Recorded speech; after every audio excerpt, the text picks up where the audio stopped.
अस्सलाम वालेकुम dear students. हमने प्रीवियस लेक्चर में हमने कॉन्स्टिट्यूशन एंड पॉलिटिकल डेवलपमेंट्स 1947 से लेकर 58 तक डिस्कस किया।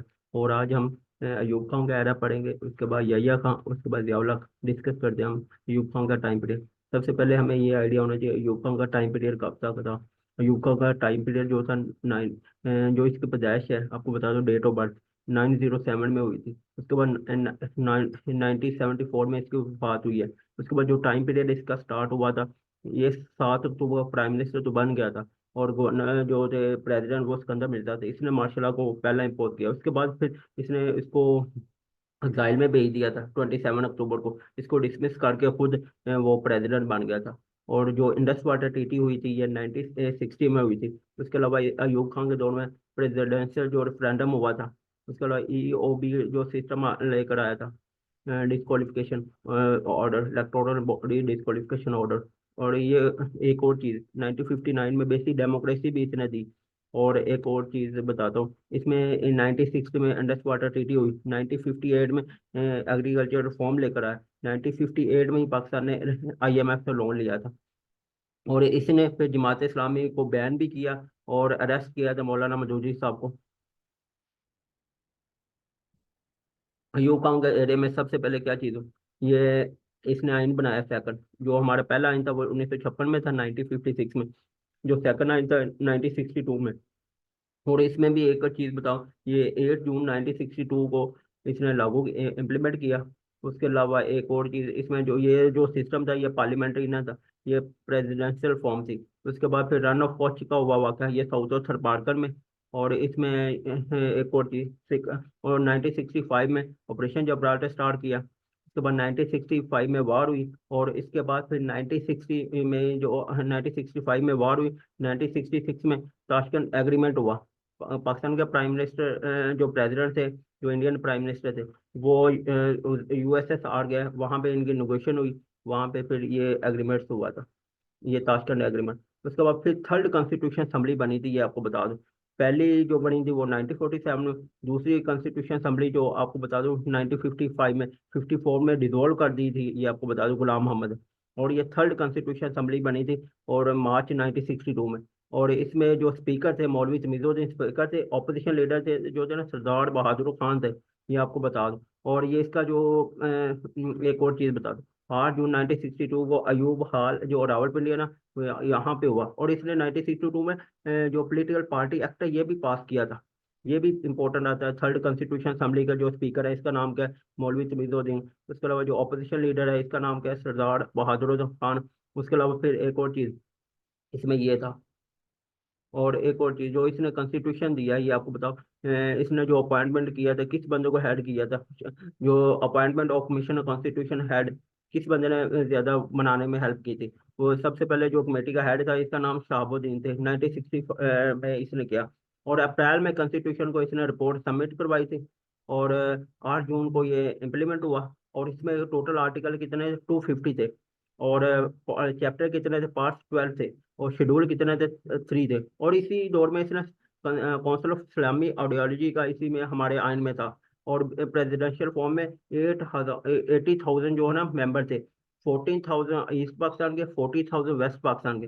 और जो इसमें एक और चीज बता दो, 8 amendment were made to the constitution 7 year of the, ये आपको बता दो। इसको जो आइन को मुअत्तल किया था, एब्रोगेट कैंसिल किया, या डिसमिस किया, या रिजेक्ट किया, या अबॉलिश किया, वो 25 मार्च 1969 को यहिया खान ने किया था इस आइन को।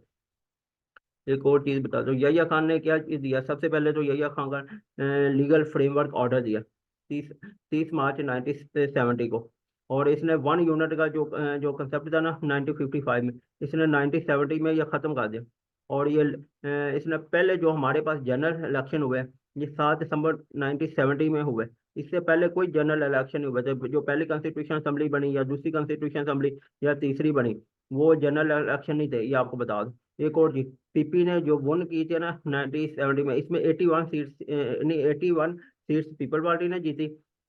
और अवामी लीग ने 160 सीट जीती। और डेडलॉक था बांग्लादेश। और ये 20 अगस्त 1971 में हुआ। आपको पता है हैंड ओवर जो थी ना, हैंड ओवर पावर जो सिविल मार्शल एडमिनिस्ट्रेटर था भुट्टो, 20 दिसंबर 1971, आपको पता है 16 दिसंबर 1971 को बांग्लादेश हमसे अलग हुआ था, इसी बेस पे, क्योंकि जो हुकूमत बननी चाहिए थी वो अवामी लीग की बननी चाहिए, और इसमें अवामी लीग की सीट्स भी ज्यादा थी। एक और चीज, जुल्फिकार भुट्टो ने क्या किया, जुल्फिकार भुट्टो एक और चीज, ये इसने पीपल अपनी पार्टी कब बनाई, 30 नवंबर 1967 को। और इसने जो ये ना मार्शल एडमिनिस्ट्रेशन भी था, 20 अगस्त 1971 से लेकर 21 अप्रैल 1972 तक। और एक और चीज, उसके बाद ये प्रेसिडेंट बना 21 अप्रैल 1972 से लेकर फिर 1973 तक। और उसके बाद फिर इसके दौर में शिमला एग्रीमेंट भी हुआ। शिमला एग्रीमेंट, शिमला आपको पता है, ये बरतानी गवर्नमेंट में 1864 में इसने ना बरतानिया ने शिमला को विंटर का कैपिटल बनाया। Shimla is capital of Himachal Pradesh. और इसने न्यू कॉन्स्टिट्यूशन भी दिया, ये आपको बता दूं 1973 में। एक और चीज बताता हूँ इसके बारे में, जुल्फिकार भुट्टो, ये हमारे सिविलियन मार्शल एडमिनिस्ट्रेशन है। उसके अलावा ये प्राइम मिनिस्टर भी रहा, ये प्रेसिडेंट भी रहा। सिकंदर मिर्जा प्रेसिडेंट भी रहा, गवर्नर जनरल भी रहा। ख्वाजा नाज़मुद्दीन ये प्राइम मिनिस्टर भी रहा है, और साथ में वो गवर्नर जनरल भी रहा है। उसके अलावा भुट्टो ने क्या किया, नेशनलिटी दी, वो कब दी, वो 1972 में दी। ओआईसी की सेकंड समिट हुई, वो कब हुई, 1974 में लाहौर में हुई थी। उस वक्त मोहम्मद कजाफी आए, उसके अलावा जो लीबिया के प्रेसिडेंट वो आए, शाह फैसल आए। उसके अलावा मुजीब रहमान, जो इनके जो बांग्लादेश के ये आए, इस दौर में हमने 1974 में हमने बांग्लादेश को एक्सेप्ट किया था। 1970 में फिर इलेक्शन हुए, पीएनए अलायंस बना 9 पार्टी का, पीपल पार्टी का गेम। और इसमें ऑपरेशन फेयर प्ले 4 5 जुलाई को ये स्टार्ट किया गया। और फिर इसको 4 अप्रैल 1979 को इसको अडियाला जेल में वो हैंग कर दिया गया, फांसी दे दी। उसके बाद फिर हमारे पास फोर्थ कॉन्स्टिट्यूशन जो असेंबली बनी थी, ये आपको बता दूं, इसमें मैं बताता हूँ। फोर्थ कॉन्स्टिट्यूशन जो असेंबली थी, ये 1970 में बनी थी, ये आपको बता दूं। उसके अलावा जो हुए थे टोटल मेंबर थी 146, इसमें 144 वेस्ट पाकिस्तान से, और 2 मेंबर ऐसे थे जो ईस्ट पाकिस्तान से थे, जिन्होंने चॉइस पाकिस्तान को किया। एक था नूरुल अमीन साहब, और एक राजा तनवीर रॉय। और ये फर्स्ट सेशन हुआ था 14 अप्रैल 1972 में। और ये कहाँ पे हुआ था, ये स्टेट बैंक की बिल्डिंग जो इस्लामाबाद, वहाँ पे हुआ। इसके स्पीकर कौन थे, चौधरी फजल अलाई थे। और ऑपोजिशन लीडर कौन थे, ये खान अब्दुल वली खान। और जो इंटरिम कॉन्स्टिट्यूशन बनाने के लिए प्रेसिडेंट अडॉप्ट किया गया 17 अप्रैल को। और ये कॉन्स्टिट्यूशन रिपोर्ट सबमिट हुई थी 31 दिसंबर 1972 में। ये चीज़ है। फोर्थ कॉन्स्टिट्यूशन जो असेंबली बनाएगी, इसमें टोटल मेंबर कितने थे, 146, और इसमें 2 मेंबर थे ईस्ट पाकिस्तान के, 144 थे वेस्ट पाकिस्तान के। जो फर्स्ट जो स्पीकर थे इस वक्त चौधरी फजल अलाई था। ऑपोजिशन लीडर कौन थे, हमारे खान अब्दुल वली खान साहब थे। उसके बाद हमारे पास कॉन्स्टिट्यूशन बनाया। कॉन्स्टिट्यूशन कब बनाया, कॉन्स्टिट्यूशन के लिए जो रिपोर्ट की थी, ये आपको बता दूं, इसमें कॉन्स्टिट्यूशन कमेटी 70 अप्रैल 1972 को, हेड बाय कसूरी साहब ने। उसके बाद फिर आपको बता दूं, लेटर ऑन क्या हुआ, अब्दुल हफीज पीरजादा ने was made head of new, जो लॉ मिनिस्टर थे उस वक्त, उन्होंने, अब्दुल हफीज पीरजादा ने 1973 का कॉन्स्टिट्यूशन बनाने में मदद की थी, हेल्प की थी, ये आपको बता दूं। और नेशनल असम्बली से ये 10 अप्रैल को पास हुआ, और भुट्टो ने साइन किए 19 अप्रैल को, और ये फोर्स हुआ था 14 अगस्त 1973 को। और इसके दौर में क्या किया इसने, प्रेसिडेंट क्या भुट्टो सा प्राइम मिनिस्टर बन गया, चौधरी फजल लाई को प्रेसिडेंट बना दिया। और इसमें ये था 280 आर्टिकल है, 12 चैप्टर है, 7 शेड्यूल है। और ये बाई कैमरल होगा, और पार्लियामेंट्री फॉर्म ऑफ सिस्टम होगा, जो हमारी पार्लियामेंट्री, और ये फेडरल लेवल की होगी। Urdu as a national language है, उसमें अभी तक 26 अमेंडमेंट्स हो चुकी है, ये आपको बता दूं। और एक और भी चीज़ इसमें बताता हूँ, जिया के टाइम पीरियड, जिया हमारे पास कौन सा है, ये 6 नंबर का प्रेसिडेंट है। भुट्टो 5 नंबर, ये आपको बता दूं, जो भुट्टो 4 का प्रेसिडेंट है, तो 5th नंबर तो वो जिया, जो इसके फजल अलाई साहब थे। और इसने ये 1974 में ना ये आर्मी चीफ बने थे मार्च में। और प्लान क्रैश हुआ था 17 अगस्त 1988 को। इसमें यूएसए का जो एम्बेसडर था, इसकी भी डेथ हुई थी। और एक और चीज़ बताता हूँ, हदूद आर्डिनेंस इसने 1970 में दिया। ज़ुकात अशरा आर्डिनेंस इसने 1980 में बनाया। फेडरल शरीयत कोड इसने 1980 में बनाई। वफाकी मुतसिब अदारा जो इसने बनाया, वो 1983 में दिया। प्रोविंशियल कॉन्स्टिट्यूशन ऑर्डर जो इसने 1980 में दिया। उसने फैमिली लॉ भी दिया, ये आपको बता दूं। एक फैमिली ऑर्डिनेंस है, वो 1961 में दिया था उसने, अयूब खान ने, फैमिली ऑर्डिनेंस।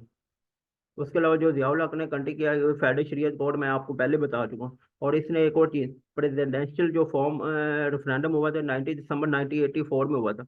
और इसने क्या किया, जो 8 अमेंडमेंट थी, इसको ना रिवाइवल कमेटी ऑर्डर 2 मार्च 1985 में किया। और इसने मार्शल को लिफ्ट कर दिया था 30 दिसंबर 1985 में। और जो 1985 में इलेक्शन नॉन पार्टी बेस पे हुए। और इसमें मोहम्मद खान जुनेजो साहब इसके प्राइम मिनिस्टर बने थे। और इसके अलावा जिनीवा अकॉर्ड हुआ 14 अप्रैल 1980 में। ओजीडी कैंप हुआ 10 अप्रैल 1988। ये देखिए सारी सीक्वेंस वाइज। और इसने फेडरल शरीयत कोड दी बनाई, ज़कात ऑर्डिनेंस दिया। ज़ियाउल हक ने क्या किया, सबसे पहले तो हदूद ऑर्डिनेंस, फिर ज़कात और शरा, फिर फेडरल शरीयत कोड, फिर वक्त की मुतसब अदारा, फिर जो लोकल बॉडी इलेक्शन हुए वो 1984 में हुए। उसके बाद फिर 1984 में रेफरेंडम हुआ, फिर 1985 में नॉन पार्टी बेस्ड इलेक्शन हुए। और इसमें मोहम्मद खान जुनेजो साहब वो प्राइम मिनिस्टर बने। इसके अलावा ओजीडी कैंप हुआ, फिर जिनीवा कोड हुआ, फिर इसका प्लान क्रैश हुआ। ये चीज़ें जो इसमें इलेक्शन हुए थे नॉन पार्टी पे, ये थर्ड जनरल इलेक्शन थे, क्योंकि जो हमारे पास पहले इलेक्शन थे वो 1970 में हुए, दूसरे फिर हमारे 76 में हुए। उसमें ये चीज़ मैं आपको पहले ही बता दूं। ये फोर्थ कॉन्स्टिट्यूशन है, ये थर्ड जनरल इलेक्शन थे। और ये नॉन पार्टी बेस हुए थे। और इसमें क्या हुआ था नॉन पार्टी बेस, जैसे जुनेजो का पीएम बन गए, नवाज शरीफ का सब सीएम बन गए थे, और जनरल जिलानी साहब गवर्नर थे। उसके अलावा सिंध हाई कोर्ट ने गयास अली शाह साहब अपॉइंट सीएम बने थे। और स्पीकर जो इस असेंबली के बने थे, नेशनल असेंबली, फखरा अमाम साहब बने थे। ये आपको बता दूं इसमें। उसके अलावा फिर एक और चीज़, 1988 में जो 16 नवंबर को पार्टी बेस्ड इलेक्शन हुए जियाउल हक की डेथ होने के बाद। और इसमें पीपल पार्टी ने सीट्स जीती। तो प्रेसिडेंट जो बन गए, जो गुलाम असाफ था, इसने टॉप ऑपरेशन पीपल पार्टी की गवर्नमेंट के खिलाफ 89 में जो किया था, मिड नाइट ऑपरेशन कहा जाता है। और नेक्स्ट इलेक्शन जो हुए 1980 में, इसने डिसमिस कर दिया था गुलाम असाफ खान ने पीएम को। फिर 93 में जो इलेक्शन हुए, इसमें बेनजीर गवर्नमेंट वो उसकी हुकूमत बन गई। और फरूक लगाड़ी साहब प्रेसिडेंट थे। जो 13वीं अमेंडमेंट हुई थी लाहौर में, ये आपको बता दूं, ये 21 फरवरी 1999 को। जो कारगिल वार स्टार्ट हुई थी, ये आपको बता दूं, ये मई में स्टार्ट हुई, जुलाई में एंड हुई। ये आपको बता दूं 3 से 26 मई के दरमियान जो मिलिट्री ऑपरेशन हुआ था नवाशी के गवर्नमेंट के खिलाफ, ये 12 अक्टूबर 1999 को हुआ था। मुशर्रफ ने इसके तख्ता गोल्ड करके खुद हुकूमत। उसके बाद जो हमारे पास असेंबली बनी थी 1988 में, 90 में जो स्पीकर थे वो कौन थे, मराज खालिद साहब। जो हमारे पास आते हैं 90 में स्पीकर थे गौहर अयूब, ये इसके अयूब खान का बेटा। उसके बाद 93 में स्पीकर थे यूसर रजा गिलानी। 97 में अलाई बख्श सुमरू थे।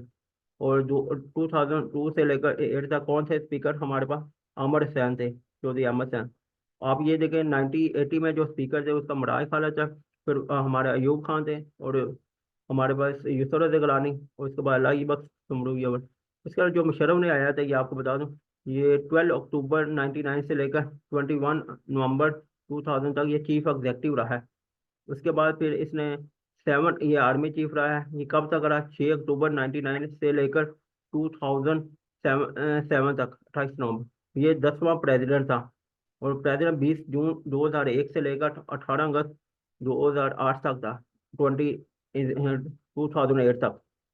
ये देखो चीफ एग्जेक्टिव कब तक रखा, 21 नवंबर से लेकर 2008। उसके बाद फिर पीएम जफर, इसके दौर में कौन से पीएम थे, सर जफरुल्लाह खान थे। उसके बाद चौधरी शहजाद थे, शौकत अली थे, फिर मियाँ सुमरू थे टेकर, फिर उसके बाद यूसुफ रजा गिलानी बन गए। जो मौलाना, इसके दौर में जो अपोजिशन लीडर थे वो मौलाना फजल रहमान था। परवेज इलाही तो ये, उसके बाद फिर परवेज इलाही बन गए। उसके बाद चौधरी निसार साहब 2008 से लेकर 2013 तक थे। ये वाला टाइम पीरियड। जो प्रेसिडेंशियल इलेक्शन हो गए या रेफरेंडम हो, इसके बारे में बताता हूँ। जो पहला रेफरेंडम कराया था ना अयूब खान ने, वो 14 फरवरी 1960 में किया था। इसमें ये था यार, आपने ना इसने वोट कराए 80,000 जो थे ना, बेसिक डेमोक्रेसी जो इसने दी थी, उन लोगों ने वोट किया। और इसके तहत ना 96% लोगों ने कहा अयूब खान को प्रेसिडेंट होना चाहिए। अवाम ने नहीं दिया, ये 80,000 जो किया था उनकी बेस उन्होंने भी दिया था, डायरेक्ट अवाम पे नहीं। फिर उसके बाद जो हुआ था, इसमें यह जो हुआ था 40,000 जो थे प्रेसिडेंशियल इलेक्शन 1965 में। इसमें यूब खान का जो था गुलाब था, फातिमा जना का आपको लालटेन था। और इसमें यूब खान ने जो वोट हासिल किए थे ये आपको 62.43। और इसमें रोज इनका था। और इलेक्टोरल जो कॉलेज थे ना 80,000 थे। 40,000 ईस्ट पाकिस्तान के, 40,000 वेस्ट पाकिस्तान के। और ये कौन सी डेट को इलेक्शन हुए? 2 जनवरी 1965 को। इसके अपोजिशन में कौन थी? फातिमा जना थी, ये आपको बता दूं। उसके बाद फिर इसने ज़ियाउल हक ने रेफरेंडम कराया। ज़ियाउल हक ने रेफरेंडम कराया था ये 90 दिसंबर 1984 का। इसके तहत इसने 95% वोट कहा, अवाम ने कहा यार इसको प्रेसिडेंट होना चाहिए। जो मुशर्रफ ने रेफरेंडम कराया, इसने 30 अप्रैल 2002 को कराया। इसमें कहा यार मुशर्रफ को 5 साल हैज ए वर्दी सिलेक्ट होना चाहिए। इसने 90%, उसने 95, और उसमें भी 95 ही कहा था। ये चीज़ है, ये तीनों रेफरेंडम। जो इलेक्शन हुए हैं पाकिस्तान में, इसके बारे में डिस्कस करते हैं। इलेक्शन इन पाकिस्तान, सबसे पहले जो फर्स्ट जनरल इलेक्शन कब हुआ है? 1970 में। दूसरा का कब हुआ है? 1977। तीसरे नॉन पार्टी। फोर्थ में क्या हुआ है? 1988। और पांचवा 1999। फिर छठा जो हुआ है 93। फिर सातवां जो इलेक्शन हुआ है 97। जो पहले हुआ था ना 97 में। ये वाला ना इलेक्शन हम कल डिस्कस करेंगे, आज के लिए इलेक्शन चैप्टर 2 ही ठीक है। बाकी हमें इसके बारे में अगर किसी ने कोई तैयारी शैयारी कर रहा है तो इनबॉक्स करे, मैं इसका आंसर आपको देने की कोशिश करूंगा। क्योंकि हमने जो पहले इलेक्शन पहला चैप्टर में पढ़ा था ना, उसमें हम 1947 से लेकर 1958 तक पढ़ा। और आज हम 1958 से लेकर 90 जो है 85 जो मुशर्रफ है। अभी रह जाता है इलेक्शन और इनके पार्टी बेस। और इसके बाद जो हमारे पास आता है टर्न ओवर, इसके बारे में डिस्कस करेंगे। अगर किसी को ये वीडियो अच्छी लगे इसको लाइक शेयर जरूर करें।